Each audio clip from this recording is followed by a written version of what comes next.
Should you buy a single-family home or a multi-family home when investing in real estate? That's today's topic, and let's dive in.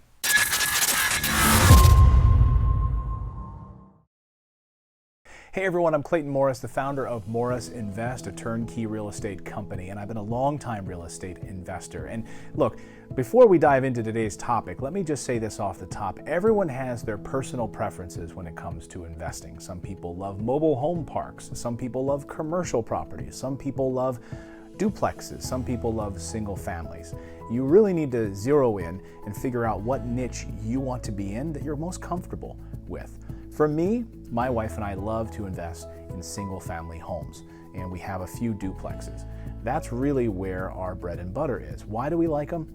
I like single family homes for a couple of reasons. Number one, it's a single family home, meaning that you don't have a lot of the problems associated with many people living in one building. Also, it has a psychological effect for the family living there.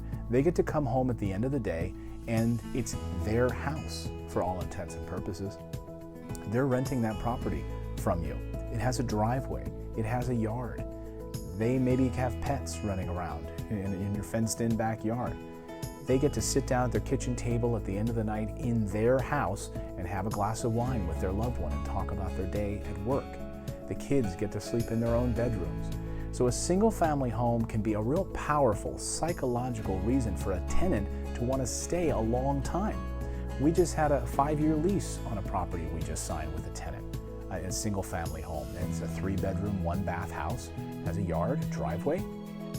And so there's a mental thing, I think, with owning a single-family home and then renting that out. Tenants tend to, and the statistics bear that out, in my own portfolio and many other high-level investors that I interviewed for this video, they say that their tenants tend to stay longer in their single-family homes.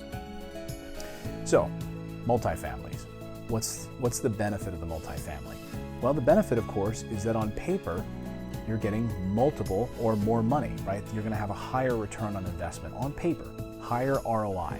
And if you're curious about what ROI means, I have a video in the description below where we dive into and explain ROI and return on investment. Plus, I've got a free calculator, the ROI calculator that I give away in that video.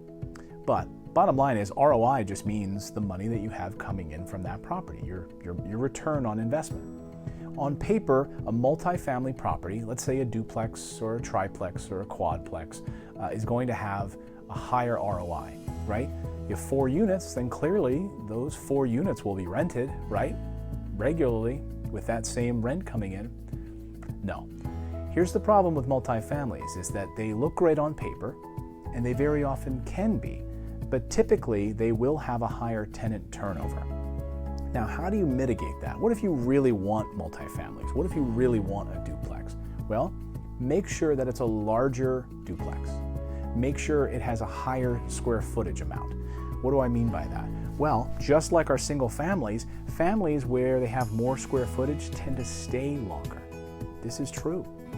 A friend of mine who's, again, a high-level investor, he owns over 1,000 properties. He buys multifamilies. That's his thing. And what he taught me many years ago is that when the rooms are larger, when the bedrooms are larger, when the square foot is larger in his multifamilies, his families tend to nest and stay for many, many years. That is key. Another way to really increase the amount of time that your tenant is going to stay in the property is perhaps thinking about opening your multifamily property up to Section 8 housing. We'll dive deep into Section 8 housing in another video, but consider it. Very often, tenants who qualify and go through that process and you've qualified your unit to be Section 8, tenants tend to stay a long time in those properties. It's kind of a pain for them to search for new Section 8 housing, so they tend to want to stay for a long time. But when we're weighing in this video the difference between a single-family home and a multifamily home, just remember that the smaller the multifamily home is, the higher tenant turnover you're probably going to see. And I like to try to mitigate tenant turnover, right? I want to have as few people going in and out, moving in and out of that property as possible, because a vacancy here, a vacancy there, it begins to add up. And if you've got a 3-unit property that has a vacancy, for 3-4 months, that can add up. So think about those things when you're weighing whether or not you want to pick up a single family home or a multi-family home. that's today's video. I hope it was helpful. That's certainly how I do our investing. We sort of weigh that, and that's why we have the bulk of our properties are single-family homes in our portfolio. And I can tell you right now, we have no vacancies in our properties. We have no vacancies. And when we do, usually lasts about 2 to 3 weeks, and we get paint, carpet, touch up, boom, new tenant in that property. And we'll stay for many, many years. It's the power of single-family real estate. Let me know your thoughts. I'd love to hear what you guys do, and if you prefer multifamilies, great. I'd love to hear about it in the comment thread below.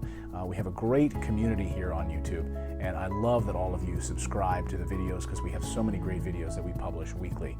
Remember, I want you to go out there and take action. When you have analysis, over-analysis, it can lead to paralysis. So get out there and take action and become a real estate investor. I'm Clayton Morris. We'll see you back here in the next video, everyone. Thanks.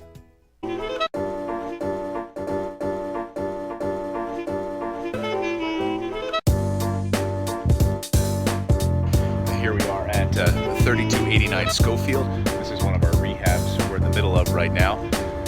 So the whole outside